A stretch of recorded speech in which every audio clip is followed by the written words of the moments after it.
1978 का साल एक बहुत ही दुखद घटना से शुरू हुआ जिसने पूरे भारत को हिलाकर रख दिया। 1 जनवरी को एयर इंडिया की फ्लाइट 855 एक बोइंग 744 जिसका नाम सम्राट अशोक था, मुंबई से उड़ान भरने के कुछ ही मिनटों बाद अरब सागर में गिर गई। इस भयानक हादसे में सवार सभी 213 लोगों की जान चली गई, जो भारतीय विमानन इतिहास का एक काला दिन बन गया। इस घटना ने पूरे देश को शोक में डुबो दिया और विमानन सुरक्षा नियमों पर गंभीर सवाल खड़े कर दिए। उस भयानक रात की घटनाएं आज भी आसमान में मानवीय सतर्कता और तकनीकी विश्वसनीयता के महत्व की कठोर याद दिलाती हैं। फ्लाइट 855 का दुर्घटनाग्रस्त होना एक बहुत बड़ी त्रासदी थी, जिसने अनगिनत परिवारों में एक खालीपन छोड़ दिया और विमानन उद्योग पर एक लंबी छाया डाल दी। जैसे ही हम इस दुखद घटना के विवरण में जाते हैं, हमारा उद्देश्य उन परिस्थितियों को समझना है जिनके कारण दुर्घटना हुई और इससे क्या सबक सीखा गया।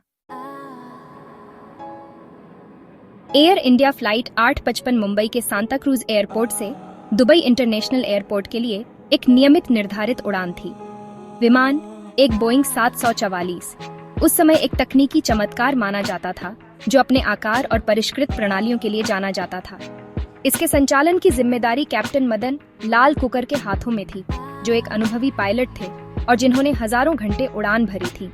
उनके साथ फर्स्ट ऑफिसर इंदु विरमाणी और फ्लाइट इंजीनियर अल्फ्रेडो फारिया भी थे, जो एक अनुभवी चालक दल बनाते थे और सवार 199 यात्रियों की सुरक्षा के लिए जिम्मेदार थे। उड़ान ने स्थानीय समयानुसार रात 8:12 पर मुंबई से उड़ान भरी और अरब सागर के ऊपर एक नियमित यात्रा पर निकल पड़ी। मौसम साफ था और एयर ट्रैफिक कंट्रोल के साथ शुरुआती संचार ने सामान्य टेकोऑफ और चढ़ाई का संकेत दिया।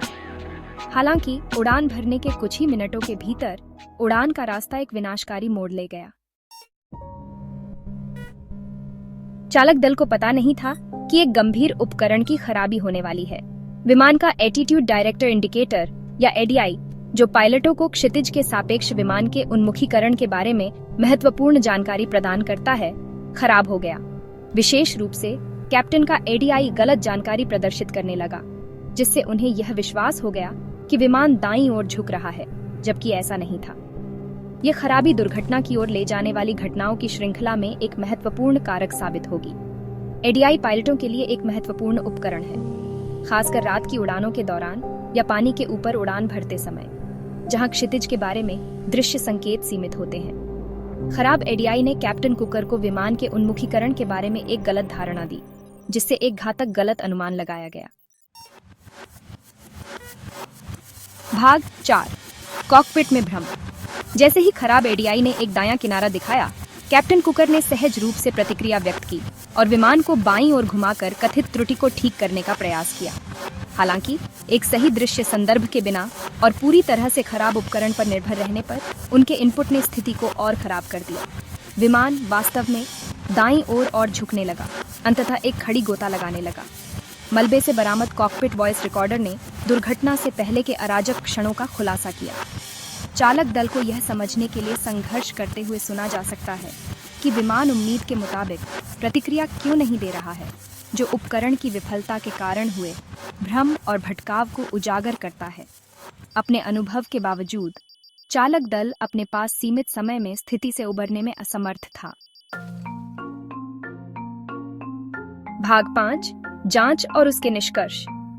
एयर इंडिया फ्लाइट 855 दुर्घटना की जांच व्यापक थी, जिसमें मलबे, उड़ान डेटा और कॉकपिट वॉइस रिकॉर्डिंग का विश्लेषण करने के लिए अंतर्राष्ट्रीय सहयोग शामिल था। भारतीय अधिकारियों के नेतृत्व में जांच दल ने दुर्घटना की ओर ले जाने वाली घटनाओं को सावधानीपूर्वक एक साथ जोड़ा। अंततः यह निष्कर्ष निकाला कि प्राथमिक कारण खराब एडीआई और गलत जानकारी पर प्रतिक्रिया करने में बाद में पायलट की त्रुटि थी।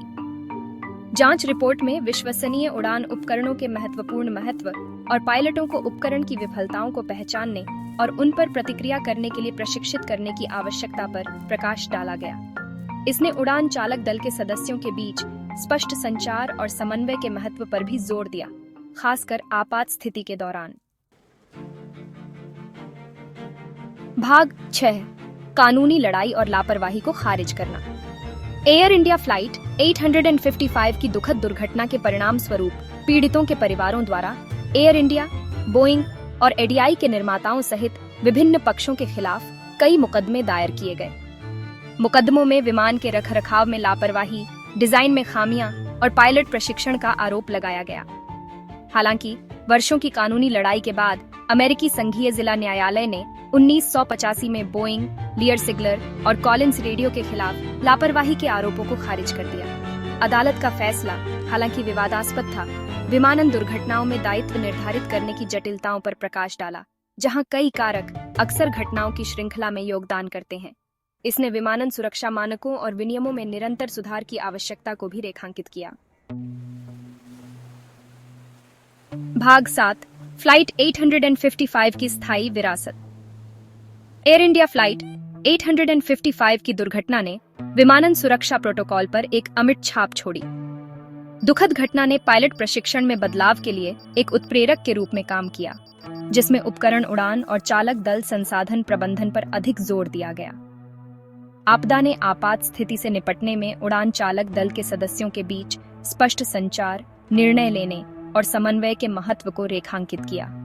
इसके अलावा इस घटना ने विमान प्रणालियों में मजबूत उपकरण डिजाइन और अतिरेक की महत्वपूर्ण आवश्यकता पर प्रकाश डाला। दुर्घटना के बाद महत्वपूर्ण उड़ान उपकरणों की विश्वसनीयता और सटीकता सुनिश्चित करने के लिए सख्त नियम लागू किए गए। एयर इंडिया फ्लाइट 855 की विरासत विमानन उद्योग में गूंजती है, जो सतर्कता, तकनीकी विश्वसनीयता और यात्री सुरक्षा के प्रति अटूट प्रतिबद्धता के महत्व की निरंतर याद दिलाती है।